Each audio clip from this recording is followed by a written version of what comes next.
Students, ఈ వీడియోలో molecular orbital diagram of N2 గురించి మనం స్టడీ చేసి దాన్ని N2 అయాన్స్కి N2+, N2+2, N2-, N2-2 అనే అయాన్స్కి అప్లై చేసి వాటి బాండ్ ఆర్డర్స్, బాండ్ స్ట్రెంగ్త్స్ ఏ ఆర్డర్లో ఉన్నాయో మనం అంత డ్రా చేద్దాం. సో ఇనిషియల్గా దీన్ని దేనికి అప్లై చేయాలంటే molecules which are having 14 electrons or less than 14 electrons, 14 or less than 14 electrons apply cheyiye. So molecules having 14 electrons or less than 14 electrons ki మనం దీన్ని అప్లై చేస్తాం. సో N2ది మనం ఎలా రాయాలి? సీక్వెన్స్ గుర్తుండాలి ముందు.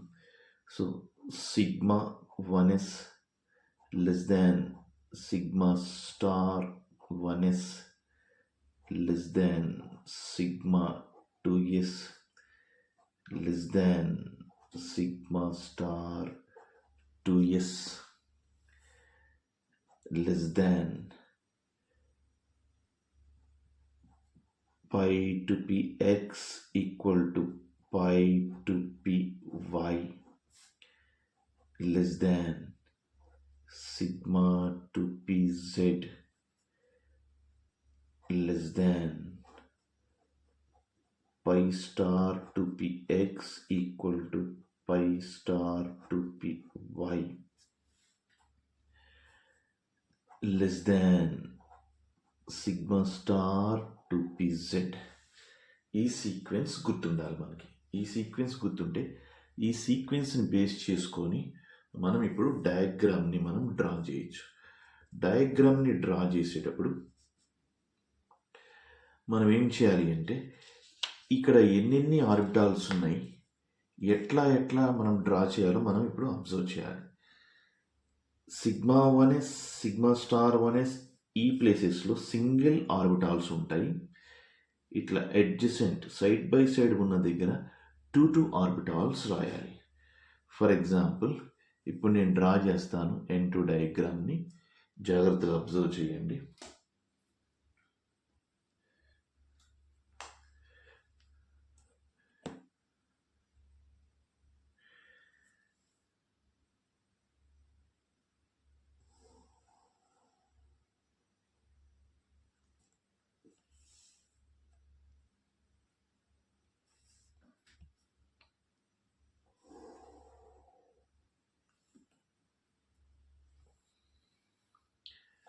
Configuration left side right side రాసేవన్నీ atomic orbitals, left and right రాసేవి అటామిక్ ఆర్బిటాల్స్, సెంటర్లో రాసేవి molecular orbitals. So first nitrogen N గురించి రాస్తున్నాను. Nitrogen configuration 1s2, 2s2,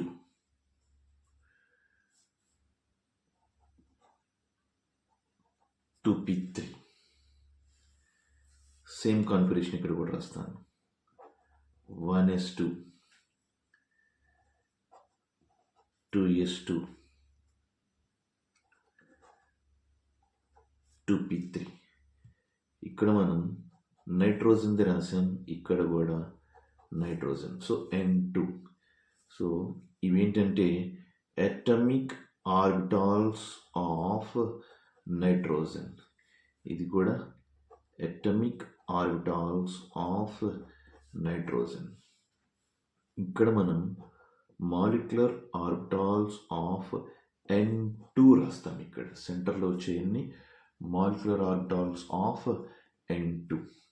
so ఇప్పుడు మనం డ్రా చేసేటప్పుడు ఈ 2ని కంబైన్ చేస్తే 2 ప్రొడ్యూస్ అవుతాయి. సో 1s అన్నాం కాబట్టి ఒక ఆర్బిటాల్, ఇది కూడా 1s అన్నాం కాబట్టి ఒక ఆర్బిటాల్, ఇది 2s అన్నాం కాబట్టి ఒక ఆర్బిటాల్, ఇది కూడా 2s అన్నాం కాబట్టి ఒక ఆర్బిటాల్, 2p అన్నాం కాబట్టి 3 ఆర్బిటాల్స్, ఇక్కడ కూడా 2p అన్నాం కాబట్టి 3 ఆర్బిటాల్స్. ఆర్బిటాల్స్. సో ఎలక్ట్రాన్స్ని మనం ఫిల్ చేద్దాం. 1s2 1s2 2s2 2p3. ఇక్కడ కూడా same 1s2 2s2 2p3. So ఇప్పుడు మనం ఈ రెండింటిని కంబైన్ చేస్తూ ఎన్ని కంబైన్ అవుతున్నాయి, ఎన్ని ప్రొడ్యూస్ అవుతున్నాయి జాగ్రత్తగా చూసుకోవాలి. ఇప్పుడు 2 ఆర్బిటాల్స్ కంబైన్ అవుతున్నాయి, ఎలక్ట్రాన్స్ కాదు, 2 ఆర్బిటాల్స్ కంబైన్ అవుతున్నాయి. 2 ఆర్బిటాల్స్ కంబైన్ అయితే 2 ఆర్బిటాల్సే ప్రొడ్యూస్ అవుతాయి, కానీ ప్రొడ్యూస్ అయిన వాటిని మనం మాలిక్యులర్ ఆర్బిటాల్స్ అంటాం. సో 2 కంబైన్ అయినాయి, 2 ప్రొడ్యూస్ అయినాయి. ఇవి 1s లెవెల్స్ కాబట్టి దీని పేరు సిగ్మా 1s, దీని పేరు సిగ్మా స్టార్ 1s. నెక్స్ట్ ఇక్కడ ఈ 2 కంబైన్ చేస్తున్నాం, ఇవి 2s లెవెల్స్. సో ఇవి కూడా 2 ఆర్బిటాల్స్ కాబట్టి 2నే ప్రొడ్యూస్ అవుతాయి.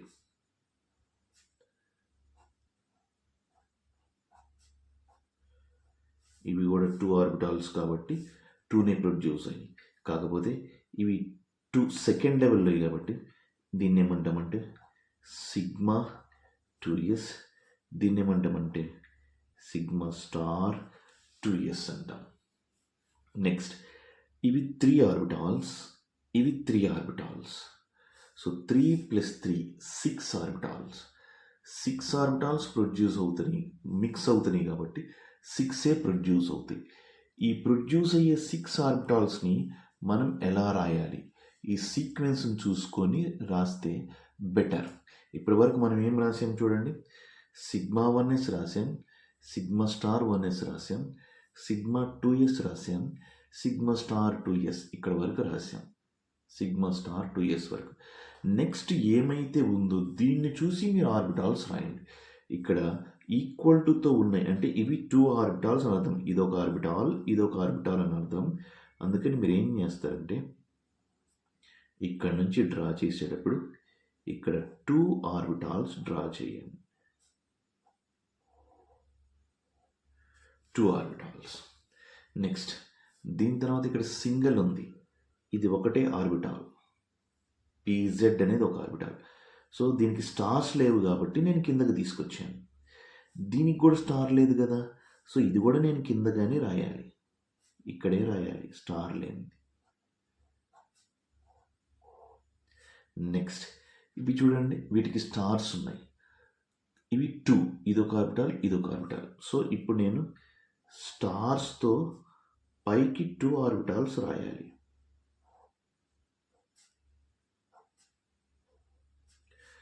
ఆర్బిటాల్స్.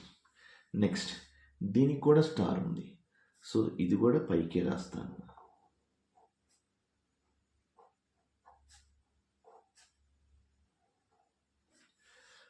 సో దీని పేరు π to px = π to py. దీని పేరు సిగ్మా to pz, దీని పేరు π star to px = π star to py, దీని పేరు sigma star to pz. So ఇట్లా రాయాలి మనం డయాగ్రామ్ డ్రా చేసేటప్పుడు. సీక్వెన్స్ను చూసుకుంటూ ఏ ఆర్బిటాల్ తర్వాత ఏ ఆర్బిటాల్ రాయాలి అని మనం సీక్వెన్స్ చూస్తూ రాసాము ఇవన్నీ. ఇప్పుడు మనం ఎలక్ట్రాన్స్ని కూడా ఫిల్ చేయాలి. ఎలక్ట్రాన్స్ని ఫిల్ చేసేటప్పుడు total number of electrons. Nitrogen atomic number 7. Nitrogen atomic number 7. So 7 + 7 14 electrons. ఈ 14 ఎలక్ట్రాన్స్ని ఫిల్ చేసుకుంటూ వెళ్ళాలి. వీటిలో ఫిల్ చేద్దాం 14 ఎలక్ట్రాన్స్ని. 1 2 3 4 5 6 7 8 ఇట్లా ఆర్బిటాల్స్ వచ్చినప్పుడు హాఫ్ ఫిల్ చేయాలి హున్స్ రూల్ లాగా. 1 2 3 4 5 6 7 8 9 10 11 12 13 14. సో ఇప్పుడు మనం డయాగ్రామ్ కంప్లీట్ చేసాం. Molecular orbital diagram of N2 complete అయింది. ఇప్పుడు మనం కొన్ని డీటెయిల్స్ రాయాలి. ఏమేమి డీటెయిల్స్ అంటే bond order, magnetic property, bond strength, ఇటువంటి డీటెయిల్స్ మనం ఇప్పుడు రాయాల్సి వస్తుంది. Okay, bond order equal to bond order. Bond order formula ఏంటి? Equal to half into number of bonding electrons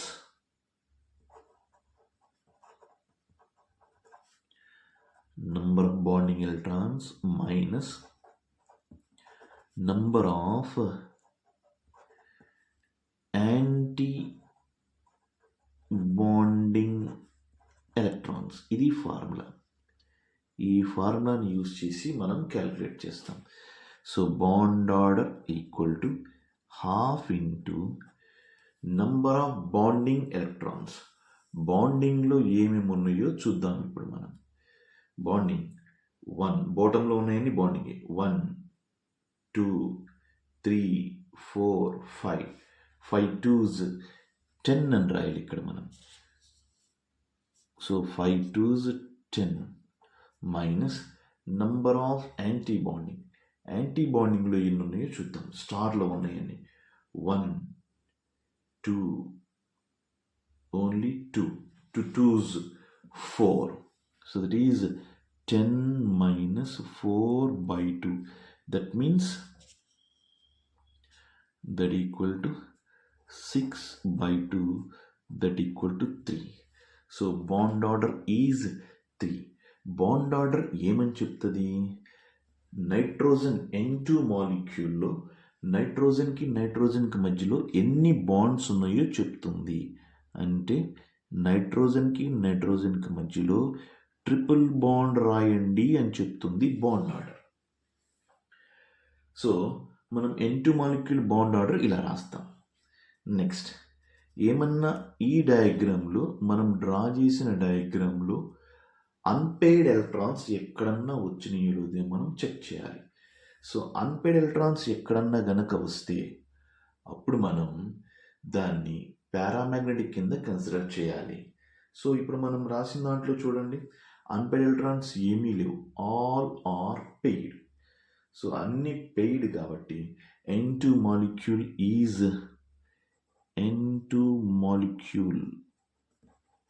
is diamagnetic. So diamagnetic property ఉందని చెప్తాం మనం. సో ఇక్కడ వరకు మనం ఏమి రాసామంటే N2 మాలిక్యూల్ యొక్క బాండ్ ఆర్డర్ రాసాం, N2 మాలిక్యూల్ యొక్క మ్యాగ్నెటిక్ ప్రాపర్టీ రాసాం. ఇప్పుడు మనం ఏం చేద్దామంటే అయాన్స్ది మనం డైరెక్ట్గా క్యాలిక్యులేట్ చేద్దాం. N2 ప్లస్ ఎలా క్యాలిక్యులేట్ చేయాలి? ప్లస్ అంటే ఎలక్ట్రాన్ని రిమూవ్ చేయాలి. ఎలక్ట్రాన్ని రిమూవ్ చేయాలంటే మనం రాసిన దాంట్లో ఎక్కడి నుంచి రిమూవ్ చేయాలి? ఇక్కడ నుంచి రిమూవ్ చేయాలి. ఇదేంటి స్టార్ లేదు అంటే బాండింగ్. సో మీరు ఎలక్ట్రాన్ని రిమూవ్ చేసేటప్పుడు ఎక్కడి నుంచి రిమూవ్ చేయాలని గుర్తుపెట్టుకోవాలి, బాండింగ్లోంచి రిమూవ్ చేయాలని గుర్తుపెట్టుకోవాలి. సో డైరెక్ట్గా ఇక్కడ నుంచే మనం రిమూవ్ చేసేద్దాం. N2 ప్లస్ అంటే 1 ఎలక్ట్రాన్ని రిమూవ్ చేయాలి. సో హాఫ్ ఇంటూ 9 - 4 ఇలా రాసేయాలి డైరెక్ట్గా. So that equal to 5/2, that equal to 2.5. అట్లాగే N2 ప్లస్ 2ది రాసి చూద్దాం. So half into N2 plus 2 అంటే అనదర్ ఎలక్ట్రాన్ తినంటే అది కూడా ఇక్కడ నుంచే తీయాలి. సో బాండింగ్లో నుంచే తీయాలి అంటే 10లో నుంచి 2 తీసేయాలి ఈసారి. So 8 - 4, that equal to 4/2, that is 2. Next ఇప్పుడు ఏం చేద్దామంటే N2 మైనస్ ఎలక్ట్రాన్ యాడ్ చేస్తున్నాం. That equal to half into, ఇక్కడ చూడండి ఇక్కడ వరకు కంప్లీట్ అయిపోయినాయి. యాడింగ్ అంటే ఇప్పుడు ఇక్కడే కదా యాడ్ అవ్వాల్సింది. సో ఎక్కడ యాడ్ అవుతున్నాయి? యాంటీ బాండింగ్లో యాడ్ అవుతున్నాయి. సో మనం ఏం చేయాలంటే ఇక్కడ యాడ్ చేయాలి. So 10 - 4/2 bond order equal to half into 10 - 4/2 అన్న దాంట్లో ఇక్కడ యాడ్ చేయాలి. ఎక్స్ట్రా ఎలక్ట్రాన్స్ అన్ని యాడింగ్ అంతా ఇక్కడ జరుగుతుంది. సో సేమ్ 10 - 1 ఎలక్ట్రాన్ ఎక్స్ట్రా వచ్చింది కాబట్టి అది ఇక్కడికి రావాలి extra. 10 - 5 that equal to 5/2 that equal to 2.5. N2 - 2 so that equal to half into 10 minus, ఇక్కడ సెకండ్ ఎలక్ట్రాన్ యాడ్ అవుతుంది అన్నమాట. అంటే 4కి 2 యాడ్ చేస్తే 6. 10 - 6/2 that equal to 4/2 that equal to 2. ఇప్పుడు మనం దీంట్లో బాండ్ ఆర్డర్స్ అన్నీ వచ్చేసినాయి. వీటిని బేస్ చేసుకొని బాండ్ స్ట్రెంగ్త్స్ అడుగుతారు. బాండ్ స్ట్రెంగ్త్స్ అడిగినప్పుడు మనం ఎలా రాయాలి అంటే, సేమ్ ఆన్సర్స్ వస్తే యాంటీ బాండింగ్లో దేంట్లో అయితే నంబర్ ఆఫ్ ఎలక్ట్రాన్స్ ఎక్కువ ఉంటాయో దాని స్ట్రెంగ్త్ తగ్గిపోతుంది. సో ఇది బాండ్ ఆర్డర్ 2.5, ఇది బాండ్ ఆర్డర్ 2.5. సో మనం సేమ్ బాండ్ ఆర్డర్ ఉంది కదా అని సేమ్ బాండ్ స్ట్రెంగ్త్ ఉంటుంది అనుకోకూడదు. బాండ్ ఆర్డర్ సేమ్ అయినా కానీ బాండ్ స్ట్రెంగ్త్ దేన్ని బేస్ చేసుకొని చెప్పాలి అంటే యాంటీ బాండింగ్లో ఉన్నటువంటి ఎలక్ట్రాన్స్ని బేస్ చేసుకొని చెప్పాలి. As the number of anti-bonding electrons increases the bond strength decreases. So highest bond strength ఉంది, ఇది 2.5 ఉంది కాబట్టి. So bond strength order, bond strength order ఇది మనం ఎలా రాయాలి? సో బాండ్ స్ట్రెంగ్త్ ఆర్డర్ మనం ఎలా రాస్తామంటే,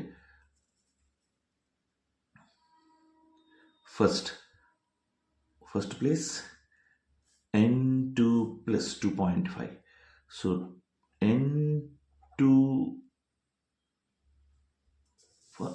అన్నిటికన్నా ఫస్ట్ N2 బాండ్ ఆర్డర్ ఎంత? 3. N2 bond order is 3. Next మనకి N2 plus. So first N2 greater than, next N2 plus, next ఇది రాయాలి. ఎందుకంటే ఇక్కడేమో ఎలక్ట్రాన్స్ 4 ఉన్నాయి బాండింగ్లో, యాంటీ బాండింగ్లో 5 ఉన్నాయి కాబట్టి ఇది వీక్ అయిపోతుంది. So N2 minus greater than, next E2 equal అయిన 2 అని వచ్చింది కాబట్టి E2 ఈక్వల్ అయిన. E2లో number of anti-bonding electrons తక్కువ ఉన్నది బాండ్ స్ట్రెంగ్త్ ఎక్కువ ఉంటుంది, number of anti-bonding electrons ఎక్కువ ఉన్నది బాండ్ స్ట్రెంగ్త్ తగ్గిపోతుంది. సో E2లో బాండ్ స్ట్రెంగ్త్ దీనికి ఎక్కువ ఉంటుంది, N2 ప్లస్. నెక్స్ట్ ఏమొస్తుందంటే N2 minus. So this one is N2, next N2 plus, next N2 minus, next N2 plus 2, next N2 minus 2. So మనం N2 ions ఇచ్చినప్పుడు డైరెక్ట్గా ఈ ఫార్ములా వేసి మనం రాసేయచ్చు. So N2 is 3, N2 plus is 2.5, next N2 minus, next N2 plus 2, next N2 minus 2. ఇక్కడ మనం గుర్తుపెట్టుకోవాల్సింది ఏంటంటే as the number of anti-bonding electrons increases the bond strength decreases. So same values వచ్చినప్పుడు మిమ్మల్ని bond strength కనుక అడిగితే anti బాండింగ్లో ఉన్నటువంటి ఎలక్ట్రాన్స్ని చూసి మనం ఆన్సర్ చేయాలి. యాంటీ బాండింగ్లోని ఎలక్ట్రాన్స్ ఇంక్రీజ్ అయితే దాని బాండ్ స్ట్రెంగ్త్ ఏమవుతుందంటే డిక్రీజ్ అవుతుంది. ఇది మనం ఎప్పుడు యూస్ చేయాలి? సేమ్ వాల్యూస్ వచ్చినప్పుడు మనం బాండ్ స్ట్రెంగ్త్ చెప్పడానికి యాంటీ బాండింగ్లో ఉన్న ఎలక్ట్రాన్స్ని చూసుకొని చెప్పాలి. As the number of anti-bonding electrons increases bond strength decreases.